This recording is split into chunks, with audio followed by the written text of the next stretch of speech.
수업하도록 할게요. 우리 7단원 들어왔는데 7단원에서는 이제 해수에 대해서 한번 배워볼 겁니다. 우리 중간고사에서는 수권에 대해서 배워봤는데 이제 바다로 넘어가서 바다는 온도가 구성이 어떻게 되어 있는지, 구성 물질은 어떻게 되어 있는지 그런 거를 한번 확인을 해볼 거예요. 자, 그 전에 안내사항부터 말하자면 이번 온라인 수업 이후에 등교를 하게 된 이후에 이 내용을 다시 수업을 하지 않을 겁니다. 재수업을 하지 않을 거예요. 그러니까 온라인 수업을 꼭 잘 챙겨 들어야 되겠고 교과서가 필요합니다. 그래서 학교에서 교과서를 되도록이면 챙겨갈 수 있도록 하고 교과서 펴고 같이 따라오면서 수업 들을 수 있도록 할게요. 자, 오늘은 우리 어디 할 거냐면 248페이지 펴보면 되겠어요. 248페이지. 자, 그러면 들어가 보도록 하겠습니다. 자, 오늘 배울 내용은 뭐냐면 깊이에 따른 해수의 온도를 한번 살펴볼 거예요. 해수의 깊이에 따라서 수온 분포가 어떻게 달라지는지 한번 확인을 해볼 겁니다. 어려운 내용은 아니니까 그냥 쉽게 맘 편하게 따라오면 되겠어요. 자, 그러면 봅시다. 이거는 넘어가도록 하고 이것도 넘어가고. 자, 우리 실험을 한 가지 살펴볼 건데 어떤 실험을 할 거냐면 간이 수조를 만들어서 이 간이 수조가 바다라고 생각을 했을 때 깊이에 따라서 이 바다의 온도가 어떻게 변할지 확인을 해보는 실험을 할 겁니다. 자, 우리 교과서 248페이지 보면 여기 탐구 있지? 이 탐구 보면서 따라오면 되겠어요. 자, 실험 영상은 조금 이따 보는 걸로 하고. 자, 우리 먼저 생각을 한번 해볼 겁니다. 과학에서는 가설이라는 게 굉장히 중요해요. 가설이라는 건 뭐냐면 우리가 어떤 실험을 수행할 때 실험 결과가 있을 텐데 이 결과를 자기가 미리 예상을 해보는 겁니다. 이 가설은 항상 잠정적인 답의 형태로 지어져야 돼요. 뭐뭐일 것이다. 이런 식으로 생각을 해볼 겁니다. 자, 그래서 우리 이번 실험에서 가설을 한번 설정을 해볼 건데 지금 각자 깊이에 따라서 수온이 어떻게 변할지 교과서에 한번 예상해서 적어보면 되겠습니다. 어디에 적어보냐면 여기 예상하여 적는다 있지? 여기 밑에다가 여기 PPT가 있어요. 해수는 햇빛의 영향을 우선 받게 될 건데 우리 바다 위에는 항상 해가 떠 있지? 지구의 모든 에너지원은 이 태양이라고 생각을 하면 돼요. 이 태양의 영향을 받아서 해수의 온도가 변할 텐데 이 햇빛의 영향을 받아서 깊이가 어떨수록 수온이 어떻게 될 것인지 한번 적어보고 자, 이 햇빛 말고도 이 수온에 영향을 주는 게 하나 더 있어. 바로 바람이 있는데 이 바람의 영향을 받으면 수온이 어떻게 될 것인지 이 두 가지를 지금 교과서 여기 몇 쪽이야? 248쪽 여기 밑에다가 한번 적어보도록 합니다. 자, 이거는 동영상이기 때문에 선생님이 시간은 주지 않을 거예요. 동영상 일시정지하고 한번 적어보면 되겠습니다. 자, 적어봤으면 넘어갈게요. 자, 이제 측정 기구를 한번 설치를 해볼 건데 어떤 게 필요하냐면 먼저 수온 측정 장치가 필요합니다. 여기 수조에 있고 스탠드가 여기 있는데 이게 스탠드에 여기 5개 온도계를 설치할 수 있는 거를 꽂아놔요. 그런 다음에 온도계를 5개 설치할 건데 어떻게 설치를 하냐면 서로 온도를 측정하는 곳의 깊이가 다르게 이런 식으로 온도계를 측정을 하면 됩니다. 뭐 길이는 다 똑같겠지만 이런 식으로 그리면 되겠네. 자, 그러면 깊이에 따른 수온을 측정할 수 있겠죠. 그런 다음에 이제 햇빛의 영향을 주는 아니 햇빛과 햇빛이라고 할 수 있는 적외선 등을 하나 설치를 해서 여기 적외선 등이 햇빛을 역할을 하고 이 선풍기는 그럼 어떤 역할을 할까? 그렇지, 바람의 역할을 하겠죠. 얘는 햇빛. 이런 식으로 해서 이 깊이에 따른 수온을 한번 측정을 해보는 겁니다. 그래서 측정 기구는 온도계고 서로 깊이가 다르게 설치를 해야 된다는 거 꼭 기억을 해두면 되겠어요. 자, 그러면 다음. 자, 이제 탐구 과정을 직접 설계를 해볼 겁니다. 여러분이 세운 가설을 바탕으로 우리 탐구 두 가지를 해볼 건데요. 첫 번째로는 햇빛의 영향을 알아보는 법. 깊이에 따른 수온 분포가 햇빛의 영향을 받아서 어떻게 변할지 한번 생각을 해보고요. 두 번째로는 햇빛에서 거기에 추가로 바람이 어떤 영향을 줄지 한번 생각을 해보는 겁니다. 그러면 이거를 알아보기 위해서는 어떤 실험 과정을 거쳐야 될지 여러분들이 직접 한번 생각을 해보면 되겠어요. 자, 그러면 봅시다. 자, 햇빛을 나타내는 기구. 선생님이 이미 다 말했는데, 뭐였지? 햇빛을 나타내는 건? 그렇지. 적외선 등이 햇빛을 나타내게 됩니다. 설치 방법은 이 빛이 수면에 닿을 수 있도록 수조에 물을 담아놨는데, 이 수면에 닿을 수 있도록 위쪽에, 선생님 그림 실력 알지? 이 위쪽에 이런 식으로 설치를 해주면 되겠습니다. 그럼 이 햇빛의 영향을 받아서 수온이 변하게 될 테고 깊이에 따라서 수온이 어떻게 변할지 확인을 할 수가 있겠어요. 자, 그럼 두 번째 실험, 햇빛 말고도 이제 바람의 영향을 한번 알아봐야 되는데 봅시다. 자, 햇빛을 나타내는 건 아까 그렇지 적외선 등이라고 했고 바람을 나타내는 거는 선풍기가 되겠네요. 설치는 어떤 식으로 해야 되냐면 우리 방금 수조 있고 적외선 등 이런 식으로 설치했는데 여기에다가 사람이 손을 들고 우리 미니 선풍기 있지? 선풍기야 이거. 미니 선풍기에 이렇게 바람을 쐬어주면 됩니다. 그러면 이 바람과 햇빛의 영향을 받아서 수온이 변하게 될 테고 우리는 깊이에 따라서 수온이 어떻게 변하는지 측정을 해보면 되겠어요. 자, 실험 과정 다 이해했을 거라고 믿고 봅시다.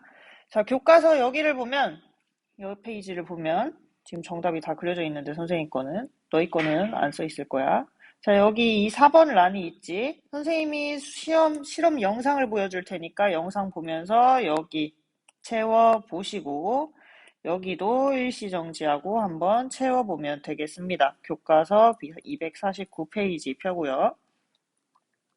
자, 그러면 실험 영상 한번 봅시다.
잘 봤나요?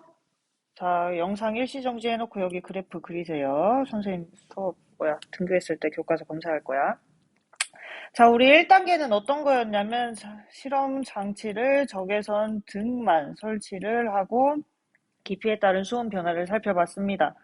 이런 식으로 결과가 나왔어요. 그래프를 그리면 이렇게 되네.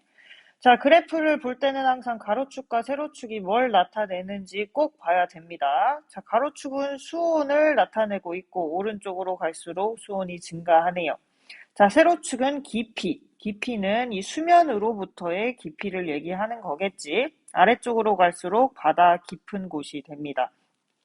그래서 그래프를 살펴봤더니 가장 이 해수면 위쪽은 온도가 높고 수면에서 멀어질수록 해수의 깊이가 길어질수록 온도가 어떻게 되고 있죠?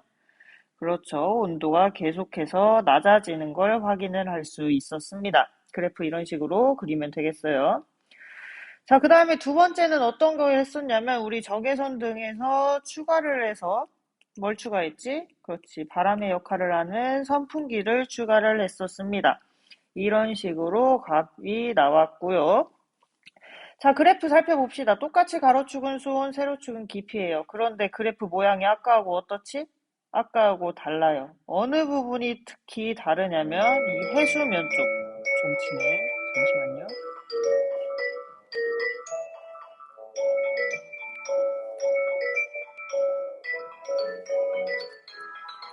자, 이 해수면 쪽이 다른 걸 확인을 할 수 있었어요. 아까는 그래프가 어떤 식이었냐면 깊이에 따라서 온도가 계속 낮아졌는데 우리 바람을 추가했더니 해수면 쪽의 온도가 지금 어떻지?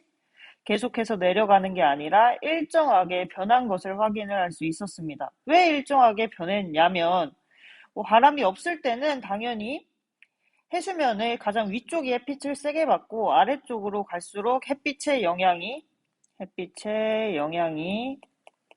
감소합니다. 그래서 위쪽은 햇빛의 영향을 많이 받기 때문에 온도가 높고 아래쪽으로 갈수록 온도가 낮아져요. 그런데 여기에 바람이 불게 되면 바람은 당연히 이 바닷속 깊은 곳에는 영향을 주지 못하고 이 위쪽만 해수면에 가까운 쪽만 영향을 주게 되는데 이 바람이 바다를 열심히 섞습니다. 그러면 온도가 낮은 거는 위쪽으로 올라오게 되겠고 온도가 높은 쪽은 아래쪽으로 내려오면서 온도가 이렇게 일정한 구간이 형성이 되게 되는 거죠. 다 이해했죠? 자, 그래서 정리를 해보면 과정 4의 결과를 사용한 기구와 관련지어 설명해보자 이렇게 나와 있는데 여기 정리하기 1번에 답 적어보면 되겠습니다. 일시정지하고 적으세요. 자, 적외선 등만 비추게 되면 수면 부근에서 열을 가장 많이 흡수하기 때문에 수온이 가장 높고 깊이가 깊어질수록 수온이 낮아집니다. 그런데 선풍기, 즉 바람의 역할을 하는 선풍기를 추가하게 되면 물이 섞이기 때문에 수면 부근에 수온이 일정한 구간이 생기게 되는 거지. 그래서 다음 질문 한번 보면 자, 실제 바다 깊이에 따른 수온 변화에 영향을 주는 요인 뭐랑 뭐가 있겠어요? 지금 계속 얘기했는데 그렇지. 햇빛. 해수면의 수온을 높게 하는 햇빛이 우선 영향을 주게 되겠고 두 번째로는 바람. 바람이 해수면 부근에 일정한 구간을 생기게 합니다. 자, 이 실험은 굉장히 중요한 실험이에요. 그러니까 꼭 그 실험 과정과 결론 잘 기억을 하도록 합니다. 자, 그러면 이제 해수의 층상 구조 정리를 해볼게요. 자, 우리는 해수의 온도는 층상 구조를 갖게 되는데 이 깊이에 따른 수온 분포에 따라서 세 개의 층으로 구분을 하게 됩니다. 깊이에 따른 수온 분포에 따라서. 그리고 해수의 온도에 영향을 주는 요인은 방금 실험과 똑같지. 첫 번째로는 태양 에너지, 지구의 모든 에너지의 원천이라고 할 수 있는 이 태양 에너지가 수온 분포에 첫 번째로 영향을 주게 되고, 두 번째로는 바람. 이 바다 위에 부는 바람이 왜? 어떤 형이 뭐라고? 여기 어떤 형이 책을 놓고 왔다고 해서 어떤 형이? 저기 창가 자리 맨 뒤에 창가 자리 맨 뒤에? 안경 쓰고 8반 맞아? 2학년 8반? 네, 2학년 8반이라고 있어요. 박상우? 네. 좀만 이따 올래? 다음 시간에 올래? 네? 지금 당장? 조용히 꺼내. 시간 갖고 오라고. 그러면 이따 다시 와. 네. 방해꾼이 많네. 자, 뭐 얘기하고 있었어? 자, 해수에 영향을 주는 첫 번째 요인은 태양에너지, 두 번째로는 바람이 있게 됩니다. 그래서 깊이에 따른 수온에 따라서 우리 세 가지 층으로 구분을 하게 돼요. 자, 이 각각의 명칭이 있는데 지금부터 그거를 한번 살펴보도록 할게요. 얘는 넘어가고.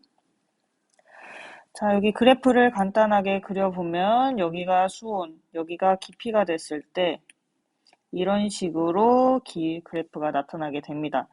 자, 이 첫 번째 위쪽 부분, 세 가지 구간으로 나눠놨을 때, 자, 이 1번 부분을 우리는 혼합층이라고 얘기를 합니다. 이 혼합층은 바람의 영향을 받기 때문에 수온이 일정하게 유지가 돼요.